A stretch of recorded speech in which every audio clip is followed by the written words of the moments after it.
Welcome to Home Truths, the new video and audio podcast brought to you by Simple Life Homes. I'm Nav, I'm a homeowner, I've been a tenant and I'm also a landlord. You'll usually catch me inside my kitchen cooking up a storm and talking about relatable daily life. And I'm Alex, and I haven't quite fled the nest just yet, but I am hoping to move out soon. But for now, you'll find me at home with my bonkers family and my gorgeous fiance. Can we just clarify that the C word is actually COVID?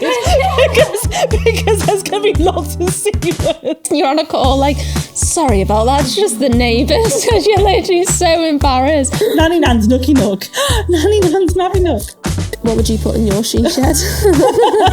What would you do in your she shed? Oh my God. Well, he can do zigzag, he can do swirly whirly, so he'd be like, what am I feeling today? Here comes the balloons. Mine lasted longer than yours. And then I get told, it's a hassle, we share things. I'm like, well, do you know what? I don't get to share your 5 bananas.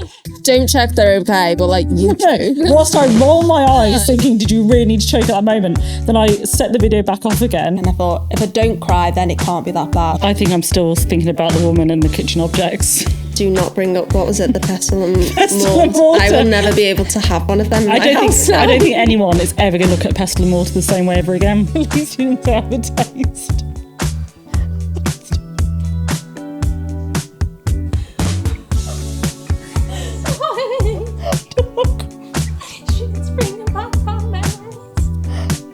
Let's get into it.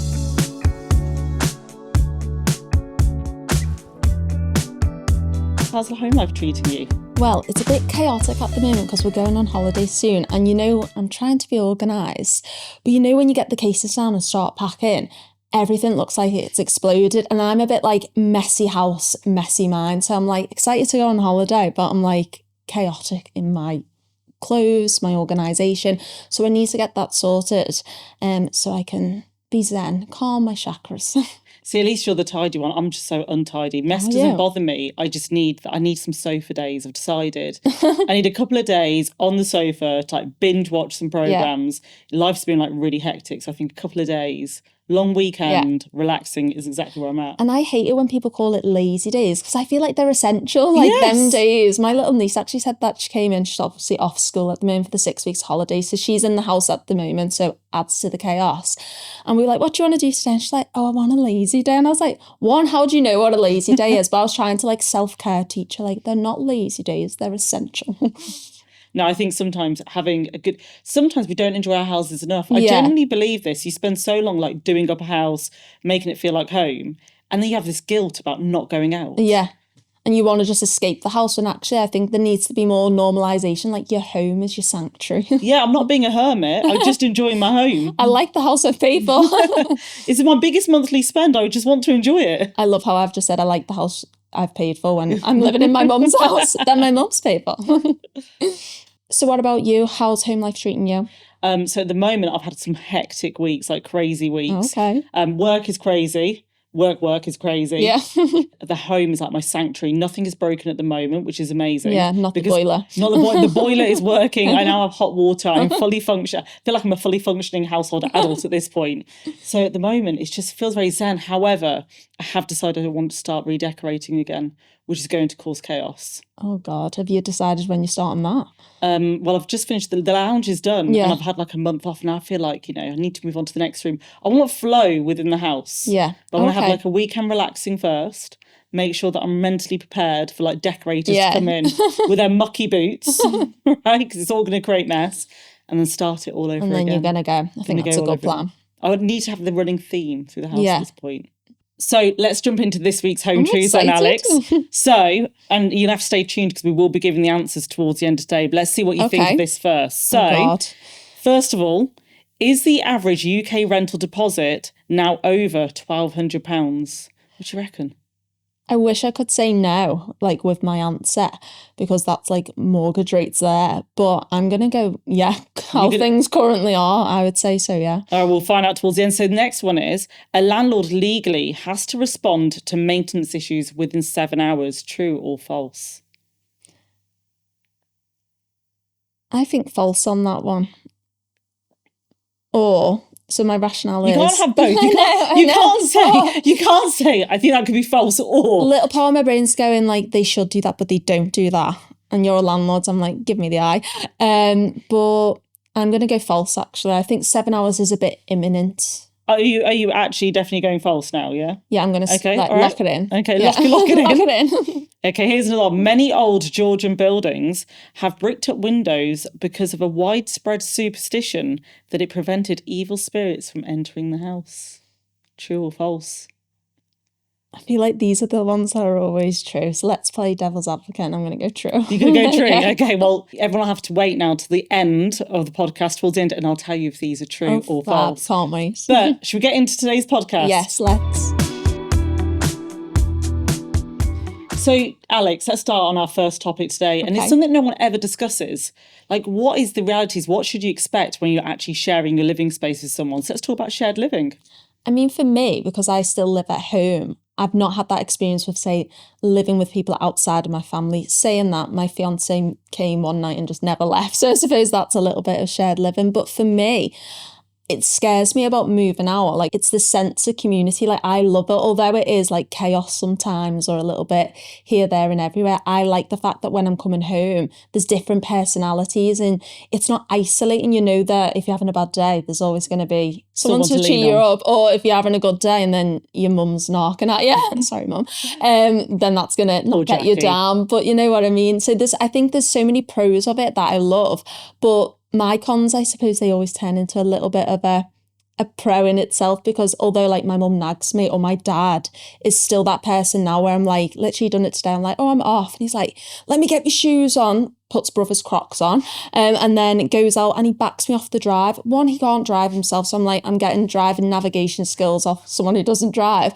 I'm like, Dad, I'm nearly 30 and you back me off the drive. So sometimes things like that, I'm a bit like, it's annoying. But then when I think about it, I'm like, that's so cute that actually that's a pro that they still care. So I just think for me, it's that sense of community. What about you? I think that was the hardest thing for me. So I went from like having a very big, very loud family, and look, a little snippet here. I didn't leave home till I was 27. Yeah. I lived away from home once before that when I was in Derby for a year.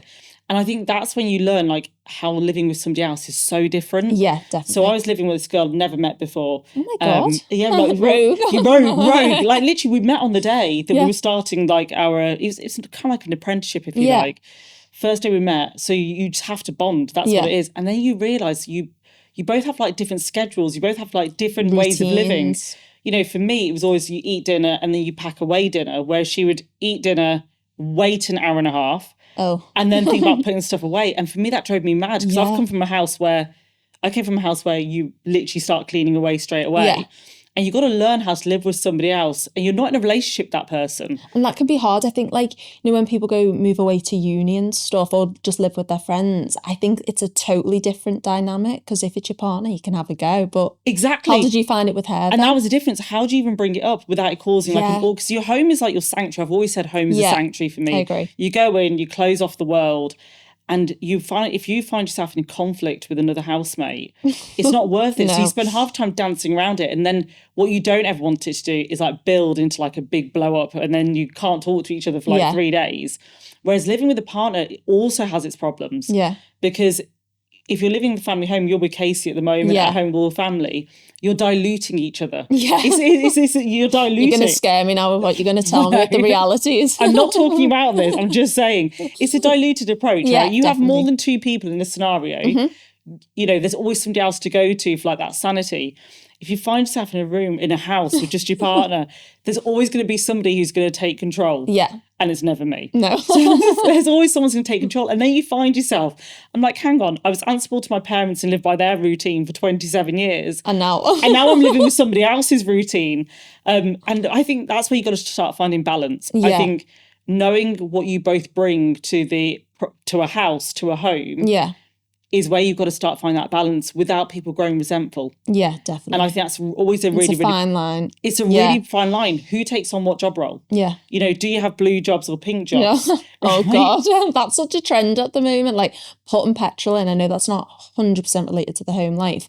But when like I wake up in the morning, me and Casey share a car, he's got his van, and when I get in and that petrol's low, even though I was probably the last person to drive it, I'm furious. I'm like, that is a blue job, like that is your role. Like the same when the little lights come on in the car, like I don't know what that means. Windscreen wash fluid. Yeah. Like that shouldn't be my job. Mine's literally popped up today. It drives me insane. And he'll go mad. He'll be like, well, why haven't you done it? And I'm like, blue job. Like, I get shouted at home for not being aware, right? We call it being aware, right? Yeah. So I have ADHD. I'm aware of nothing, right? My argument is tell me and I will do, right? Yeah. Monkey see, monkey do, right? Tell me what to do and I'll go and do it. And that's probably the biggest argument at home is that I have to be told 100 times. The only things I don't need to be told to do is cook. Yeah. Because that's your job. That's my remit, right? No one has to remind me to fill up the wine cabinet. You know, I'm very good at I'm very good at like every single month making sure that that's done. Yeah. But like little things, like I'll walk off the landing and walk downstairs and I won't realise the towels need to go downstairs. I literally have to be told. And like I think forward thinking. I'm not a forward thinker. Yeah. And I think finding that balance when you first start living with somebody, when you're in a relationship, at the moment, like I said, Casey's very diluted. Yeah. And then you've got to figure it out. I feel like men and boys, because I know my younger brother's I call my older brother my younger brother because I've got to like make that make sense, but he's the younger of the older brothers. I always say to my mum, kind of tying in with like, roles in the house, I think when you live with your parents, especially in our family, the boys, everything's done for them. Everything. I swear to God, he could come home and it'd be like a hotel, like the towels are wrapped like swans on his bed. I'll come in and she'd be like, well, you didn't make your bed, so I didn't make it for him. Like, make it make sense. Like, he gets it done for him. And I say to my mum all the time, you're creating problems, because when said brother moves out and has a partner, their partner's going to be annoyed that they're then the mum, like they have to do everything in the house. So I think sometimes, like when you live at home, you kind of get given roles and you'll stick to them. Well, in this case, my brother gets no roles, but then it doesn't serve a great purpose when you move out. And well, mate, this makes sense. I was home at the weekend, home. I still call I think that's the thing as well. I will always refer to my parents' home as home. Like you never leave. It's never no home, right? It's home, right? I've got home and then I've got a home. So I was home at the weekend, and my brother came out of the kitchen into the lounge to tell me that my mum needed help in the kitchen. No, I was like, I need you to come here. And I was like, why would you come and tell me if mum needs help in the kitchen? You were legitimately in the kitchen. It's a boy thing. Do you reckon it's brothers? Like, and the youngest brothers as well. Yeah. Sorry if there's any young boys listening, right? The reality is as well, like, I always argue that in a household, the middle child, is that, Yeah, it's 100% me. We're the peacekeepers. Like, we're the ones who, like, will go out of our way to go and help, like, our mum. Well, my mum will say I don't, but I definitely do. Yeah. I'm the peacekeeper, because that's a really important role in the house. When you're living with somebody, I always say you've got to be prepared to have difficult conversations. Yeah. And that's really important, I think, one, to home life, and two, to actually building a strong relationship at home. And I think a lot of people don't know how to have difficult conversations. Yeah. And how do you sit down and address, like, either A, you're not doing enough, B, it is hard. Finance questions, like, God. Yeah. when you're running a home, who's doing what bill? Yeah. How do you make this fair and equitable for both of you? If one of you is a higher earner, who should take that on? Like, these are things that really have to be considered. Yeah, because a lot of people have been speaking about that at the moment on social media, where like say when I move out, I just assume like, oh, we'll like go 50-50 on everything. But a lot of people, there's difference in pay gaps, and people are higher earners than the other counterpart in that relationship. And I was like, to Casey, I was like doing the equations in my head, like me just being like, how can I get out of paying maybe half here? But when we actually obviously had a serious conversation, I was like, luckily we're quite like equal in that sense, where I said it must be hard for couples who say you've got a higher earner or someone who doesn't earn as much or even works like part-time because of children, to kind of average that out and make it like equitable for everyone. But it's hard, even though you could have been with that person for 20 years, sometimes it's difficult to have them types of conversations. And it's making sure resentment doesn't grow on that. Yeah. Who's doing the food shop? Oh God. Who's doing, and then also, in terms of what do people like eating, etc. So I'm very fussy about the food and stuff that I eat. Yeah, you take. And I live with somebody who is the fussiest eater, though, in terms of will only have chicken. I thought you only have chocolate. I mean, also a lot of chocolate. And I won't eat chocolate. I'm not bothered about chocolate. You're not. I will buy it because it has to be in the house. Actually, I tell you what, this is my biggest thing about living with somebody that everyone needs to be prepared for.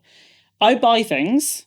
on the off chance that one day I'm going to want it. It's not there. It's not there. Nothing frustrates me more, right? I will buy a bar of chocolate because I want that bar of chocolate.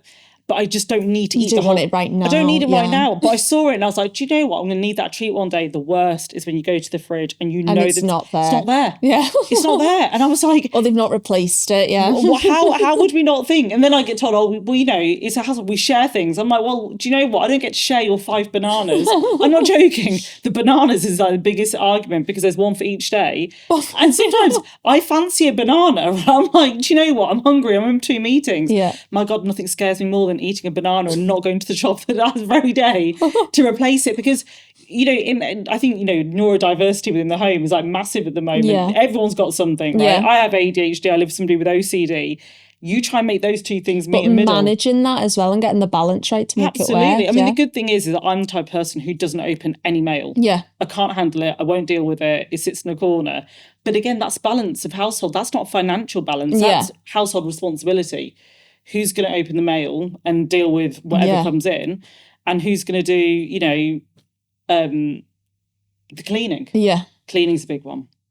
And I think, like, at the moment, I'm quite lucky. Like, my mum is, like, she is super, and like, she does a lot around the house. But I do think we have, like, our own... They were never assigned, like, you do this, you do that. People have just, like, fell into it. So my dad's one is... My mum's kind of, like, she can do all the handy stuff. If anything's broken, she'll fix it.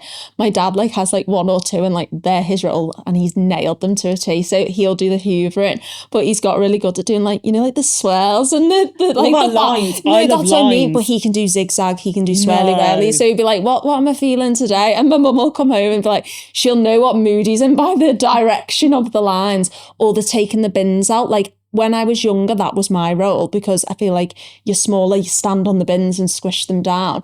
But now my dad, because we've outgrew my dad and he's the little one, he's the stander on the binner, as we call him.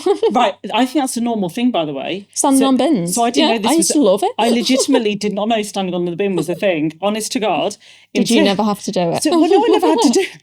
Had people who didn't. I'm joking. Oh my God. I'm joking. I do that. My parents must... I don't think my parents ever did, because what happened is when we lived with my parents, my grandparents used to live with us when they were alive for like a few months at the house. And do you know, if you tell the council that over 4 people, I think it's over 4 people or 5 people live in the house, the council give you 2 bins. Yeah, we had them, yeah. And I'm not saying that my parents have never declared to the council that my grandparents are no longer with us.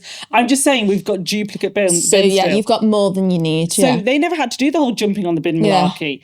Oh my God. Like, and also I hate bins. I have like, it's a weird thing. Like literally I can't cope with the black bin or anything. And so like the amount of times I have to hold the bin while the other person jumps on it, I'm retching. But even things like, you have to, Casey's mum, like in his house, she didn't have a green bin, but you had to like register for it. I didn't even know things like obviously, again, like back to roles, like my mum just does everything.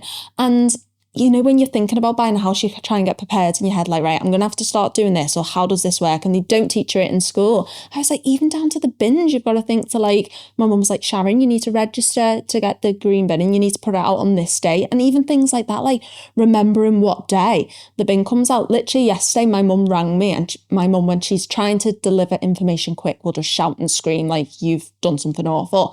So I put her on speaker because I was eating my porridge, and she was like, bin man, get your dad outside. His role's coming to life now. And the bin wagon's coming down the road. And I'm like, what one should I don't know, just get the bin out. And my dad literally crocs on outside. But like, there's so much stress around sometimes, like them little day-to-day roles that you've got to do. There's so much thinking that goes into what runs a house. Well, that's the big thing though, isn't it, Alex? Because everyone talks about work, and then what they don't realise is you have home work, like home admin, and like, how do you keep on top of it all? So I suppose the big question is it worth it? Well, should we ever move out of home from my parents? But is shared living worth it? Well, I think obviously, even when you move out, you're still getting shared living, whether that's you go from your family life to living with your partner or friend, or obviously some people live alone. But I think definitely for me, it is that sense of community, like that sense of belonging. But also, like for me, as I said, I'm saving for a wedding. If I had moved out, let's say this year, I wouldn't have been able to save and say, pay a mortgage or pay rent. So I think that affordability is such a big factor. And for me, kind of selfishly, like, I know my parents aren't going to be here forever, so I kind of want to squeeze what I've got whilst I can. And I think it is just a safety net for people trying to get on the ladder, and it gives you that little comfort zone, I suppose. I think cons is probably just, I'm trying to think of my main con. I'd say they all kind of lead into positive, but I think it's just, as you said, like, living in a house, so many people, whether that's with friends or family, so many people have different routines or how they do things, and it's kind of navigating, learning to live with one another. But as you said, that never seems to really go, no matter when you move out. No, I think I agree with you. And I think, you know, there's also the fact that, you know, when you're shared living, are you doing it still near family, still near your friendship groups? Yeah. I suppose mine was slightly different. I moved hundreds of miles away. And for me, the biggest thing was finding that community. Yeah. Like, that was just the be all and end all, because how do you go from being around everybody that you know to suddenly being 100 miles away and the only person you know is the person you're living with? And I think that's what I really loved about Simple Life Homes. And like, you know, as we talked to them a bit more, it was because when you're away from everybody, how do you re-find almost like your own little family, in inverted commas, you know, your friends, your family, how do you connection? Those connections are so important. And I think that was a really big thing for me when I first moved away. It was great to go away, and it's amazing I'll never go back. Yeah.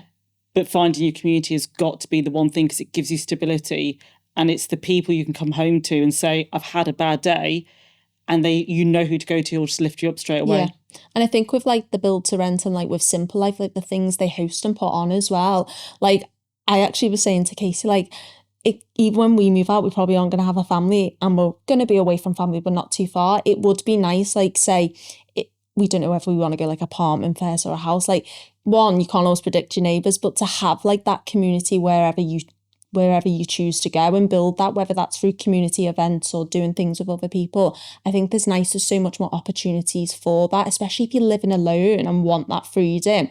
The fact there's, you know, there could be gyms on site, or there could be community days. Like, the fact that you can access that gives you that sense of belonging in that community. And it's creating it for yourself. Yeah. The one big thing I did is once we got Tilly the dog, is we create our own community around dogs and everyone going out together. And I think you've got to find those people. But yeah, I think the reality is there's pros and cons to absolutely everything. And I think it's about what you put in and what you make of the situation and how you're living. Definitely. It's always going to make it much easier for you. 100%.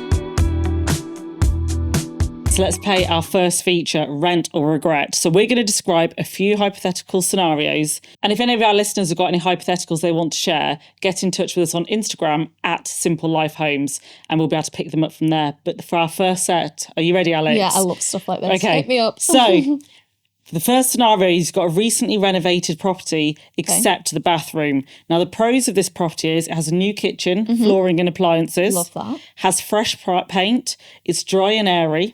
Great location for commuting. Yeah. However, the cons are, the but is, the bathroom hasn't been touched since 1983. There's carpeted floors in the bathroom, and the shower has two temperatures, Arctic or hell. When you said carpet bathroom floors, an intrusive memory. My nan used to own pubs, and it was a gorgeous bath, to be fair. It was like tiered. It was very like regal and royal. But they were like this maroony carpet, and I'm just feeling like that should have been left then. Like, I don't know why they're still here now. And I think when you're buying a house, obviously you can make changes. But in this scenario, I feel like the bathroom's such like a biggie for me. Your bathroom and your kitchen. I just feel like I couldn't feel my feet on that. No, as an ex-estate agent, I can tell you now, I've viewed this. I've seen this so many times. And let me tell you, men do not have a good aim. Oh, no. So it's been there since 1983. Too many men have been in that bathroom. I'm saying I'm absolutely not renting this. I wouldn't like say when men in their aim, but like say if that is on the said carpet, I feel like that smell would just never go. Oh, like, no, it would stinks. be like stenchy in there. And damp feet from when you get out of the shower. No. Absolutely no go. I think I'm with you on that. Yeah, regret. we're not doing that one. Okay, so the next one is the bargain basement flat. Oh, I don't like the sound of this already in the basement. We're not doing this any justice yet. So it's cheaper than anything else in the area. Okay. It's a good size with a separate bedroom. Mm-hmm. The landlord is really responsive. Like, the landlord is a good guy. We like this landlord. Or good woman. She could be a woman or a man. Yeah. Okay, here's the cons. There's no natural light. There's a constant smell of damp. And you can hear the bin collection at 6:30, like it's literally happening in your bed. Are we renting it or are we not? I feel like I have to, like, when you go to a hotel and there's bad lighting, like, that's like my biggest ick in life. Like, I feel like I need to see to do my job. I work from home.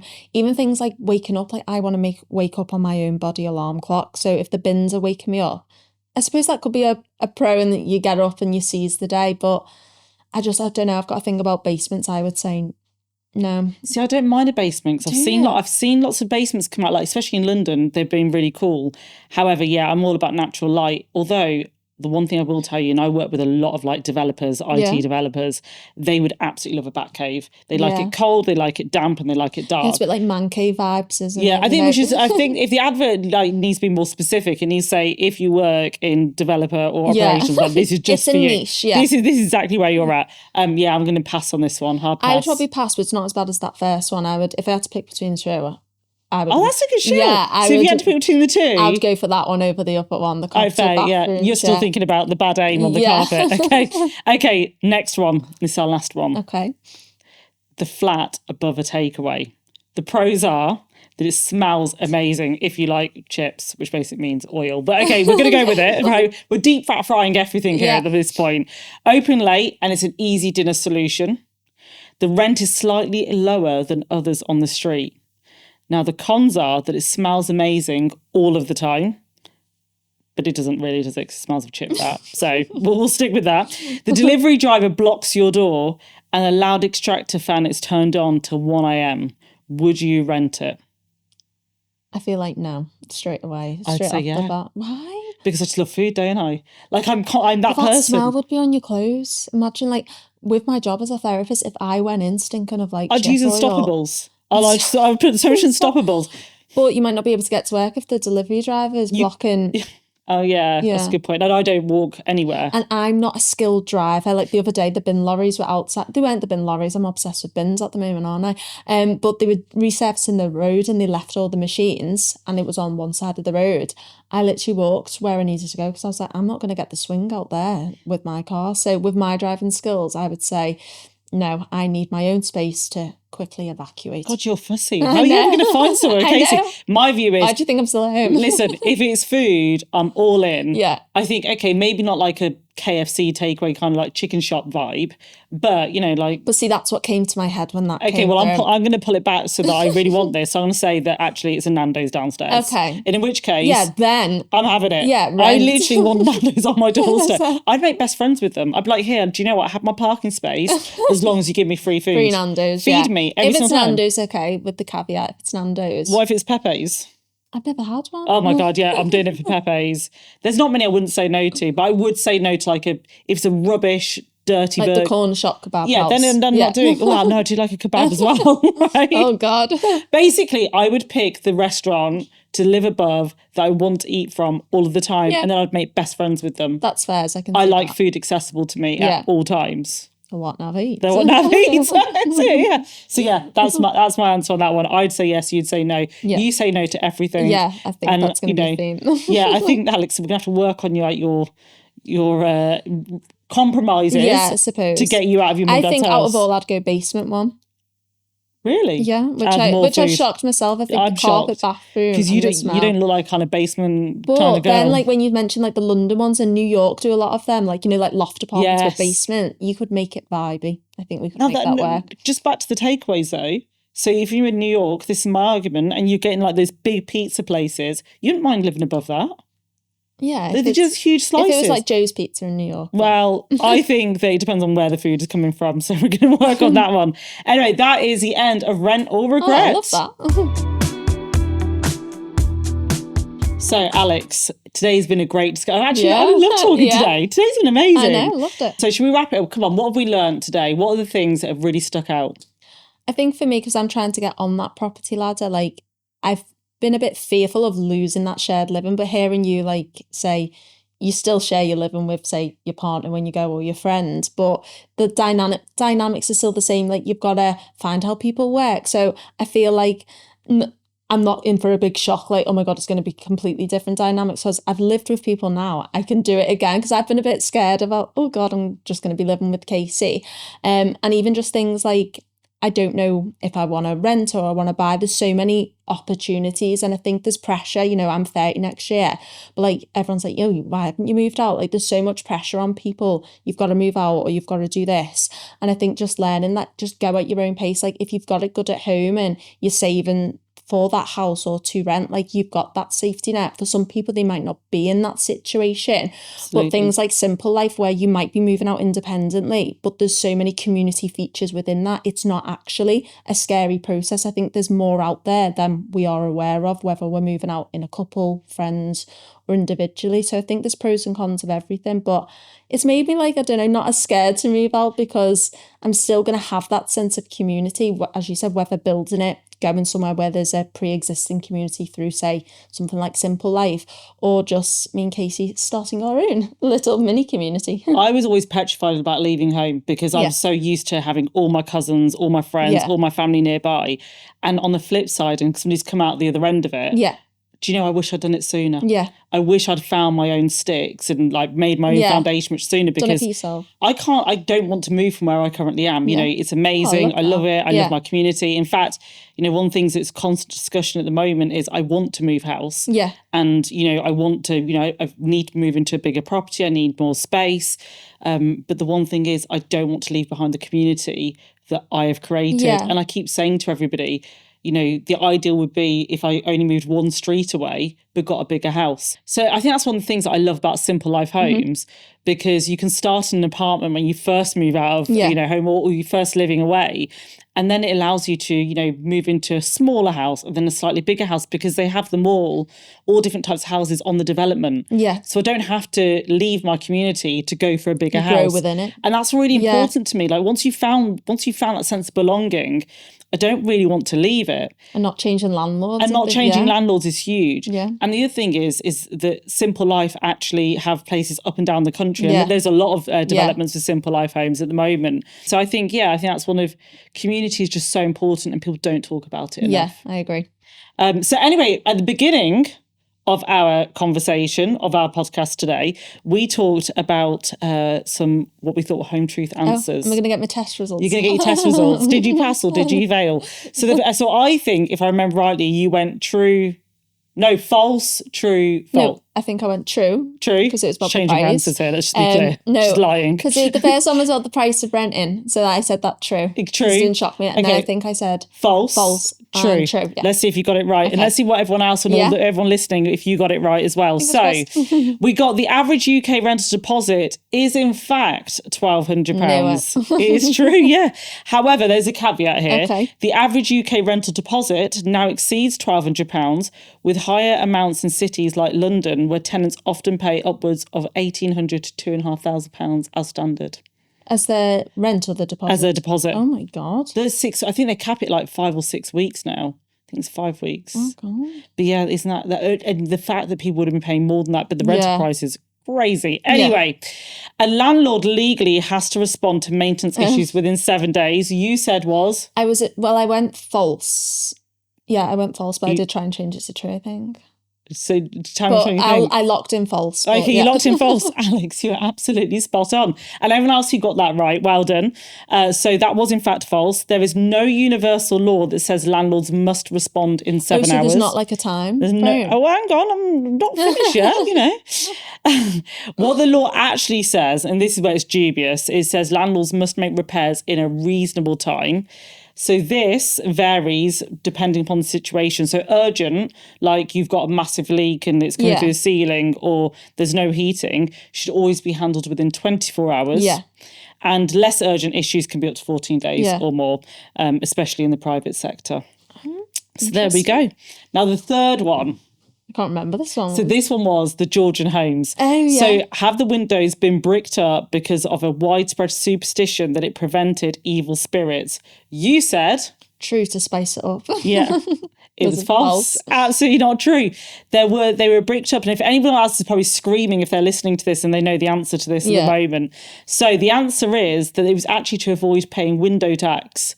Believe it or not, people between 1960 1696 and 1851 had to pay tax on how many windows they had in their house. God. And did you know that that's why the term daylight robbery was actually came about? Is that where it came from? That's where it came from, yeah. Because it was a tax. I mean, it's one of the very few taxes our government had given us that they actually took back. So that's amazing. I wish we need to maybe do some learning. Do you know what? At this point, maybe we should go to the government and be like, listen, you did it once before. Can we do it again? Daylight robbery. This is daylight robbery. This is daylight robbery. And they'll probably give them the idea and they'll probably bring it back all over again. Oh God. Let's not give them any ideas. So yeah, that is this week's Home Truths Answers. 2 out of 3. Not bad. Next time though, I think I'm doing the true or falses. Yeah, I'll definitely fail. Get studying. And that's it for today's episode of Home Truths. If you survived house shares with your dignity intact, we salute you. Don't forget to leave us a review, send us your horror stories, or drop us a message about your neighbour drama. We might just put you on the pod.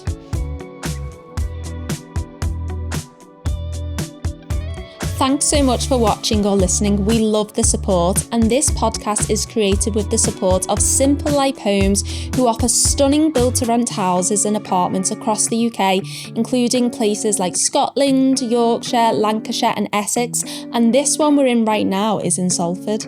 It's time to settle for more with a Simple Life Home, and to top it off, you can even bring your pets.